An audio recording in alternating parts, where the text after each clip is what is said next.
यो आपका स्वागत है आपके अपने YouTube चैनल जियो ज्ञान पर।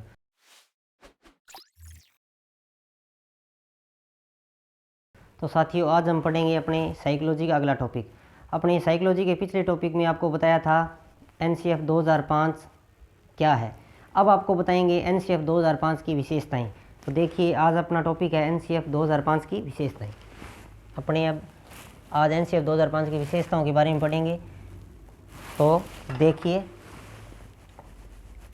NCF 2005 जिसे नेशनल करिकुलम फ्रेमवर्क बोलते हैं। NCF 2005 इसके अंतर्गत क्या प्रोफेसर यशपाल सिंह ने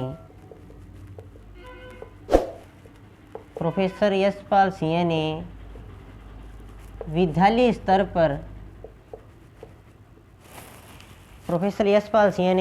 स्तर पर क्या किया, प्रोजेक्ट वर्क पर बल दिया था। अब आपको पूछ लिया जाए कि प्रोजेक्ट वर्क पर बल किसने दिया, तो प्रोफेसर यशपाल सिंह ने। अब देखिए, अब अपनी बात करेंगे प्रोजेक्ट शब्द का या प्रोजेक्ट शब्द को शिक्षा के क्षेत्र में लाने का कार्य किसने किया। प्रोजेक्ट वर्क शब्द को शिक्षा के क्षेत्र में लाने का कार्य 1918 में किसने किया। जॉन डीवी के शिष्य थे। कौन थे,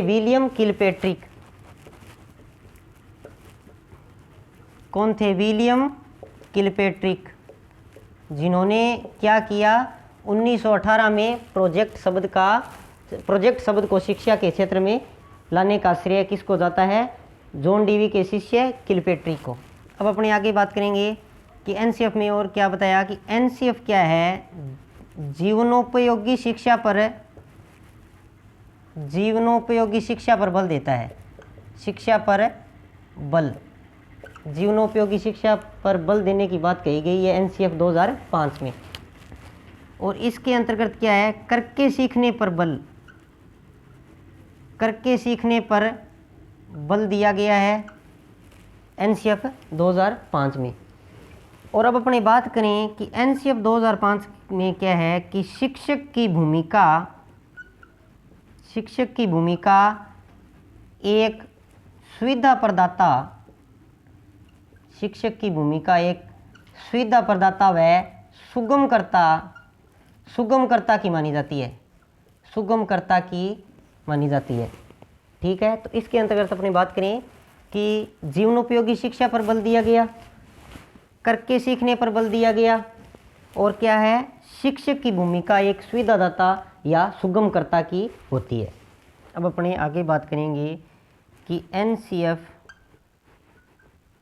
2005 में कुल दो शिक्षण सूत्र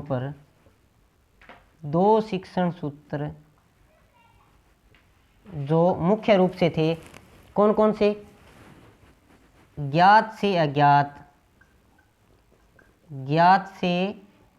अज्ञात की ओर, और सेकंड नंबर पर अपना था मूर्त से अमूर्त की ओर। तो शिक्षण सूत्रों की बात करें तो दो शिक्षण सूत्र किसके अंतर्गत है, दो शिक्षण सूत्र कौन कौन से हैं, एक तो है अपना ज्ञात से अज्ञात और दूसरा कौन सा है, मूर्त से अमूर्त। अब अपने इसी कड़ी में आगे बात करेंगे कि और इसकी विशेषताएं क्या क्या है। अब मैंने आपको बताया कि इस पर क्या है, जीवनोपयोगी शिक्षा पर बल दिया, करके सीखने पर बल दिया, और इसमें दो शिक्षण सूत्र थे, कौन कौन से, ज्ञात से अज्ञात और मूर्त से अमूर्त, इन्हें दोनों पर बल दिया गया। और प्रोफेसर यशपाल सिंह ने क्या किया, विद्यालय शिक्षा के स्तर पर प्रोजेक्ट वर्क पर बल दिया था। अब अपने आगे बात करें तो इसको क्या है कि NCF 2005 में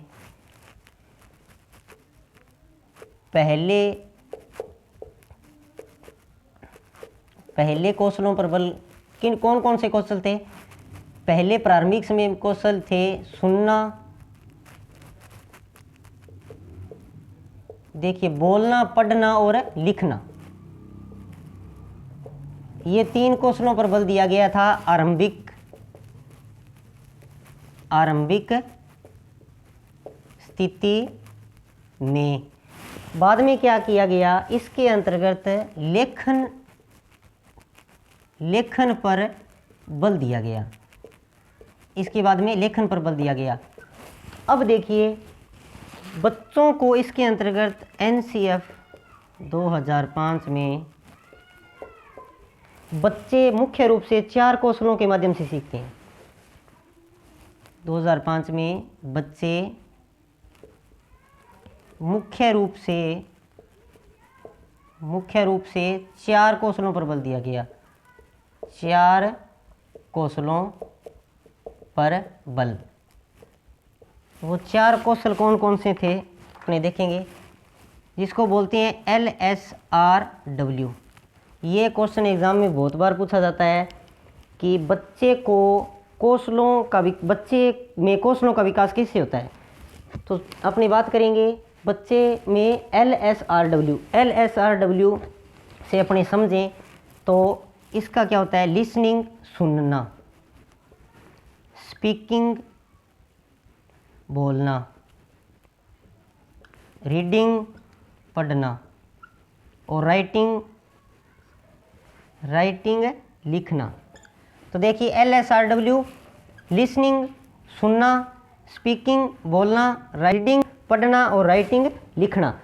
तो इसका याद करने का आसान तरीका है, देखिए शुभोपली आसान याद करने का आसान तरीका शुभोपली। तो शुभोपली से अपने याद करेंगे सु से सुनना, बोलना, पढ़ना और लिखना। इस पर मुख्य रूप से बात कही गई है। अब अपने आगे बात करेंगे कि इसके अंतर्गत और क्या क्या बताया गया है। तो देखिए इसके अंतर्गत विद्यालय में विशेष बच्चों को मुख्य रूप से शिक्षा या विद्यालय में प्रवेश कि विशेष बच्चों का विद्यालय में प्रवेश होना बहुत ही आवश्यक है, क्योंकि विशेष बच्चे समाज से पिछड़े हुए होते हैं, इसलिए उनका विद्यालय में प्रवेश करना बहुत ही आवश्यक है। क्योंकि वो समाज से यदि उनका सही हास्य अपनी करके विद्यालय में भेज दिया जाए तो बच्चा क्या है कि समाज के साथ ज़्यादा से ज़्यादा जुड़ेगा और उसमें कौशलों का विकास अच्छे तरीके से होगा। यदि अपने उसको स्कूल नहीं भेजे तो उसमें क्या है, कौशलों के विकास में वृद्धि नहीं होती। ठीक है, अब देखिए अब अपने आगे बात करें, जैसे कि एनसीएफ 2005 में क्रियात्मक अनुसंधान पर बल, क्रियात्मक अनुसंधान पर भी बल दिया गया है। अब अपने आगे बात करेंगे एनसीएफ 2005 में समावेशी शिक्षा पर जोर दिया गया है। समावेशी शिक्षा का अर्थ ये होता है कि सामान्य बच्चों के साथ साथ विशेष बच्चे भी एक ही समय एक ही विद्यालय में पढ़ें। ठीक है, तो इसको ध्यान से समझना है। समावेशी शिक्षा का मतलब है कि सभी बच्चे एक स्थान पर शिक्षा प्राप्त करें। तो अब अपने आगे देखेंगे एनसीएफ 2005 में और क्या बताया गया है कि अब अपने इससे पहले बात की थी कि कौशलों के बारे में बताया गया है और विशेष बच्चों को मुख्य रूप से इसमें विद्यालय में प्रवेश दिलाना चाहिए। यह बात कही गई है कि एनसीएफ 2005 में कि कालांश का जो अपना टाइम होगा कालांश का टाइम या अवधि कितनी मानी गई है? 35 मिनट। 35 मिनट। इसके अनुसार जो कालांश की अवधि है वो 35 मिनट मानी गई है। और इसके अंतर्गत कहा गया है कि एनसीएफ 2005 में प्रारंभिक कक्षा सेकंड तक गृह कार्य नहीं देना बच्चों को क्या है कि प्रारंभिक कक्षा सेकंड तक गृह कार्य नहीं दिया जाना चाहिए। ठीक है, अब अपने आगे बात करेंगे कि इसके अंतर्गत और क्या क्या विशेषताएं हैं इसमें। अब देखिए, अब अपने आगे देखेंगे इसके अंतर्गत क्या है कि कला शिक्षा को जोड़ा गया। अब देखिए इसके अंतर्गत क्या है कि कला शिक्षा को जोड़ा गया। कला शिक्षा को क्यों जोड़ा गया? कला शिक्षा को इसलिए जोड़ा गया कि बच्चों को संस्कृति के बारे में जानने के लिए कि बच्चे अपनी संस्कृति के बारे में जाने ज़्यादा से ज़्यादा, इसलिए क्या किया गया, इसके अंतर्गत कला शिक्षा को जोड़ा गया। अब अपने बात कर रहे थे इसके अंतर्गत क्या आएगा, एनसीएफ 2005 के अंतर्गत इसमें बताया गया है कि बच्चे फेल नहीं होते बल्कि वह विद्यालय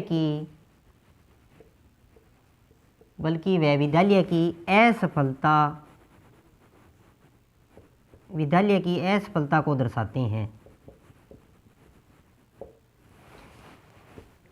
क्या बताया गया है कि बच्चे कभी फेल नहीं होते, वह क्या है, विद्यालय की असफलता को दर्शाते हैं। और इसके अंतर्गत क्या है कि पत्र लेखन और निबंध गतिविधियों पर रोक लगाकर, इसके अंतर्गत क्या किया था कि पत्र लेखन और निबंध लेखन जो गतिविधियां हैं उस पर क्या किया, रोक लगाकर कल्पना व मौलिकता को महत्वपूर्ण माना। क्या किया कि पत्र लेखन और निबंध गतिविधियों पर रोक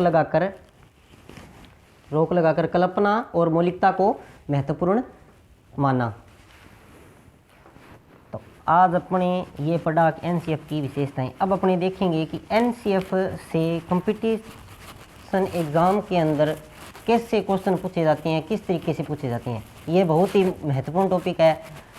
कोई भी कंपटीशन एग्ज़ाम हो उसके अंतर्गत एनसीएफ से क्वेश्चन आते हैं। तो अब अपने देखेंगे क्वेश्चन कौन कौन से महत्वपूर्ण हैं। तो देखिए, महत्वपूर्ण प्रश्न। तो देखिए, फर्स्ट क्वेश्चन की अपनी बात करें तो एनसीएफ 2005 की कमेटी के अध्यक्ष कौन है? क्वेश्चन अपना क्या है कि एनसीएफ 2005 की कमेटी के अध्यक्ष कौन है? तो इसकी कमेटी के अध्यक्ष है प्रोफेसर यशपाल शर्मा। कौन से हैं? प्रोफेसर यशपाल शर्मा। अब अपने सेकंड क्वेश्चन की बात करें तो एनसीएफ 2005 का प्रमुख सूत्र कौन सा है, वह कब दिया? क्वेश्चन अपना क्या है कि एनसीएफ 2005 का प्रमुख सूत्र कौन सा है, वह कब दिया गया है? तो एनसीएफ 2005 का प्रमुख सूत्र है शिक्षा बिना बोझ के। शिक्षा बिना बोझ के कब दिया गया था? 1993 में। अब अपने थर्ड क्वेश्चन की बात करें तो NCF 2005 में क्वेश्चनों के बारे में एक क्वेश्चन आता है कि NCF 2005 में महत्वपूर्ण कौशल कौन कौन से हैं। तो कौशल अपनी बात करें, मैंने आपको पहले भी बताया था LSRW, जिसे अपने सूत्र से देखा था सुबोपली, इसकी ट्रिक है सुबोपली, ये इसका आंसर है। तो इसमें अपने देखें तो क्या आएगा, सुनना, बोलना, पढ़ना और लिखना। अब मैं आशा करता हूँ कि यह टॉपिक जो आज बताया है NCF की विशेषताएं आपको अच्छे तरीके से समझ में आया होगा और अपने इसी प्रकार साइकोलॉजी के टॉपिक पढ़ते रहेंगे।